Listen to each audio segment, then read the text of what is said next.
Good morning everyone. आज काफी दिन बाद समय मिला। बच्चे तो बहुत आए बीच में, बहुत सारे बच्चे जो है मिठाई खिला के गए, लेकिन मुझे टाइम नहीं मिला। आज समय था और आज जब से हम आईसीएस कोचिंग सेंटर चला रहे हैं, शायद ये पहली बार है कि सिलेक्शन वाला स्टूडेंट हमारे साथ नहीं है, उसके पिताजी हमारे बीच में हैं, क्योंकि वो स्टूडेंट चला गया है गुजरात में। अभी अभी ज्वाइनिंग हुई है और उनके पिताजी जो हैं कह रहे थे मैं यहीं कुछ काम से आया हुआ था सोनीपत, कहीं बिजली का बिल भरना था, कहीं छुटपुट घरेलू कामकाज थे। तो उन्होंने कहा मुझे इतनी खुशी हुई कि मुझे लगा बता के जाना चाहिए टीचर्स को कि मैं अपने बेटे को जो गुजरात छोड़ के आ गया हूँ उसकी ज्वाइनिंग हो गई है। तो बच्चे तो बहुत आते हैं, लड़कियां बहुत आती हैं, उनके हस्बैंड्स भी बहुत बार आ जाते हैं, किसी बच्चे के साथ उसकी माँ भी आती है। हम खुश रहते हैं जब बच्चे अपने माँ बाप को भी लाते हैं। पर ये मेरे जीवन में पहली बार मेरा अनुभव है जब स्टूडेंट जिसको हमने पढ़ाया वो हमारे यहाँ नहीं है, क्योंकि वो गुजरात में है, आ नहीं पाया।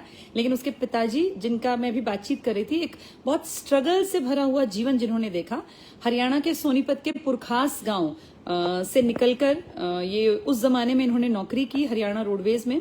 और अभी हम बातचीत कर रहे थे तो मैं भी आपकी बातचीत इनसे भी कराऊंगी, क्योंकि जीवन का एक बहुत बेहतरीन अनुभव अंकल जी के पास है जो ये साझा करेंगे हमारे सभी आईसीएस के स्टूडेंट्स और जितने हमारे फेसबुक चैनल पर स्टूडेंट्स हैं या जुड़े हुए लोग हैं उनके साथ। मैं तो फिर भी बातचीत करती रहती हूँ, मेरी बहुत सारी वीडियोज आप देखते रहते हैं। आज हम मिलते हैं पुरखास गांव के राजवीर जी से, जिन्होंने जीवन में बहुत मेहनत की, इतनी मेहनत की कि जब गृहस्थ जीवन का समय था तब अपने बच्चों को ये कमाने की धुन में, क्योंकि भैया कमाना भी बहुत जरूरी है वरना बच्चे पढ़ेंगे लिखेंगे कैसे, घर का खर्च कैसे चलेगा, तो अपने बच्चों को बता रहे थे कि सोता छोड़ के जाते थे, लंबे रूट्स पे ये बसें चलाते थे और जब देर रात में ये लौटते थे तो बहुत बार इनके बच्चों को ये सोता हुआ ही पाते थे। लेकिन एक पिता, भारतीय समाज की जो बनावट है वो इस तरह की है कि पिता का मेन काम है पैसा कमाना और माँ का मेन काम है घर पे बच्चों की देखभाल करना, उनमें अच्छे संस्कार डालना ताकि वो लोग एक अच्छा भविष्य बना सकें और समाज को एक बहुत बेहतरीन दिन माँ बाप मिलके दे सकते हैं एक बेहतरीन पीढ़ी के रूप में। तो हम बात करते हैं राजवीर जी से। सर, राजवीर नाम बताया आपने?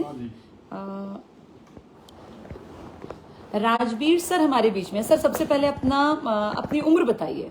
मेरी उम्र जी 69 साल होगी। 69 साल की उम्र है आपकी। रिटायरमेंट हुए आपको कई साल बीत गए हैं। अच्छा सर, कहाँ नौकरी करते थे आप? मैंने अपनी ज्वाइनिंग फरीदाबाद करी थी, रोडवेज में। हाँ जी। अच्छा, तब आप किस रैंक पे लगे थे? कंडक्टर के रूप में। फिर अब आप रिटायर हुए एक लंबी सर्विस देके, किस उससे रिटायर हुए सर आप? इंस्पेक्टर से। तो कैसा रहा सर जीवन का अनुभव? कितने बच्चे हैं आपके पास? 3 बच्चे हैं। 3 बच्चे हैं। और आपकी रिहाइश कहाँ थी? सोनीपत में थी। अच्छा, पुरखास छोड़ के आप सोनीपत आ गए थे। ठीक है, तो आपने फिर कैसा जीवन रहा सर? अब आज आपके तीनों बच्चे जो हैं नौकरियों में हैं। पहले बताइए क्या क्या करते हैं आपके बच्चे? मेरा बड़ा लड़का जो है बैंक में है जी। बैंक में काम करता है, ठीक है। दूसरी लड़की यूडीसी बिजली बोर्ड में। अच्छा, बेटी इनकी यूडीसी है, अपर डिवीजन क्लर्क बिजली बोर्ड में, हरियाणा में। सोनीपत ही है। अच्छा, सोनीपत ही है, बहुत बढ़िया सर। चलिए, और तीसरा बेटा? ये जगह जी नवोदय विद्यालय, जवाहर नवोदय विद्यालय, गुजरात में। तो सर आप भी दूसरी स्टेट घुमाए बेटे के कारण? हाँ जी, इनको लेकर गया जी। कैसा अनुभव रहा सर? कैसे टीचर्स मिले वहाँ? बहुत अच्छा जी, हमारा वहाँ टीचर इतने अच्छे मिले तक हमारी जो है जी हर एक ने अपने घर पर के अपने क्वार्टर पे बुला करके बहुत अच्छा स्वागत करा जी। प्रिंसिपल मिले, वाइस प्रिंसिपल मिले, सभी ने हमारा बहुत अच्छा वो करा। हमारे को पहले खाना खिलाया, सभी को जो है उनको पूरा भरपूर सहयोग दिया। जवाहर नवोदय विद्यालय वालों ने। बहुत बढ़िया संस्था है सर। आपका बेटा किस पोस्ट पे सेलेक्ट हुआ यहाँ? हिंदी, टीजीटी हिंदी में। अच्छा, टीजीटी हिंदी। क्या पढ़ाई कर रखी थी सर आपके बेटे ने? MA BEd। और उसको आप हमारे पास जब लाए थे तो आपके मन में था कि ये सिलेक्ट हो जाएगा? देखो जी, हमारे मन में ये था कि यहाँ से अच्छी पढ़ाई मिलेगी, अच्छा जो है मतलब सारा शिक्षा मिलेगी, अच्छी तरह जो है ये पढ़ाई। बहुत बढ़िया सेंटर चला रही थी, बहुत बढ़िया। सभी आदमी इसी उसमें उम्मीद में रहते कि आईसीएस सबसे बढ़िया सेंटर है। थैंक यू सर, ये हमारे लिए गर्व की बात है। जब आप उसको लाए थे तो वो उसका मन था पढ़ने का कि नहीं था पढ़ने का बेटे का? खूब था जी, वो पहले भी कोचिंग ले रहा था, यहाँ भी ले रहा। मैंने दिल्ली भी दिवाई उसको। अच्छा, दिल्ली सिर्फ आने जाने की वजह से परेशान रहा करता। 2 घंटे 3 घंटे रेल में खराब होया करते, आने में जाने में। तो जी नहीं तो दिल्ली भी ने बहुत मेहनत करी, बहुत मतलब मेहनती बच्चा था। हाँ जी। ठीक है। हमें नहीं पता वो किस टाइम सो गया था, किस टाइम उठा था, हमें कुछ नहीं पता, हम तो सो गया। आज आपके तीनों बच्चे नौकरी में हैं, अब कैसा अनुभव है सर? आज बेरोजगारी का बड़ा दौर है और माँ बाप तो छोड़िए, बच्चे इतने परेशान हैं, नौकरियां नहीं मिलती हैं। इस टाइम पर आज 2023 में आपके तीनों बच्चे सरकारी नौकरी में, आप खुद भी सरकारी नौकरी में थे, तो इसका कहीं ना कहीं कारण कुछ ना कुछ परवरिश और संस्कार और घर का माहौल भी जरूर रहा होगा।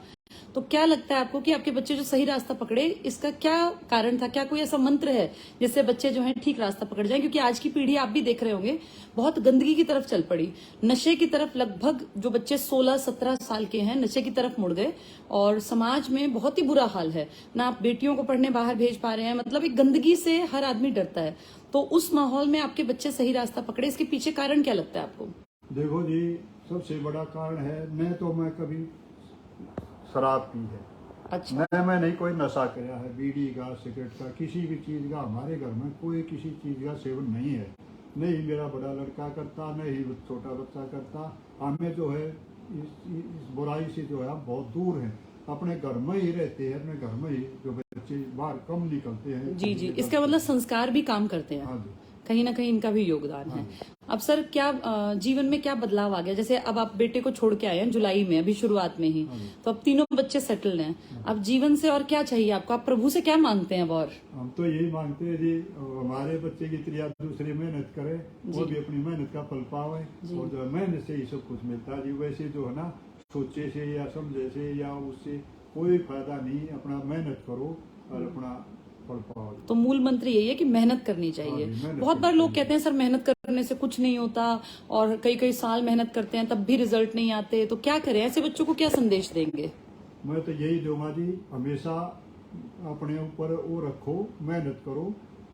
साल में, 2 साल में, 5 साल में जब भी आओगे जी। मेरा लड़का भी हर रहा था, थक रहा था, बिल्कुल ये कह रहा था, पापा मैं क्या करूंगा, मेरी जिंदगी खराब होगी। माँ भाई तुम मेहनत करेगा। नहीं, मैं मेहनत नहीं छोड़ूंगा, मैं जब तक है मेहनत करता रहूंगा। मेरे से पड़ोसियों ने भी और भी कहते ये भाई उसको प्राइवेट भी नौकरी मिली थी जी, लेकिन मैंने प्राइवेट करवाई नहीं। अच्छा, प्राइवेट मिल रही थी नौकरियां? हाँ जी, इसमें डीसी रेट पे जो जब ये था, जो ये इसका दौर चला था, ये क्या नाम है, ये हरियाणा कौशल विकास निगम में लगे थे बहुत बच्चे। ये बीमारी का रोग। अच्छा, कोरोना के टाइम में उसको डीसी की तरफ से यहाँ जो ये टैक्स विभाग है, इसमें उसको नौकरी मिली थी। अच्छा, फिर आपने नहीं करने दी? मैंने वो 2-4 दिन, 5-4 दिन में उसकी मतलब पढ़ाई का टाइम नहीं मिला। कभी रात को 11 बजे आवे, कभी 12 बजे आवे, कभी किसी टाइम बुला ले, तो इसको पढ़ने का टाइम नहीं मिला। मतलब नौकरी के साथ पढ़ना मुश्किल तो है ही अंकल जी, ये सच बात है। मैंने सोची, मेरे से कहा बतेरा नहीं भाई इसको नौकरी कर ले दो या तो। मैंने कहा भाई मैंने जो है इस नौकरी की तरफ ध्यान नहीं है, मैंने जो है सरकारी जॉब की तरफ है, इसका भविष्य देखना है। मैंने जो इस नौकरी से या उससे कोई फायदा नहीं, मैं अपना पैसा और लगा लूंगा। बिल्कुल।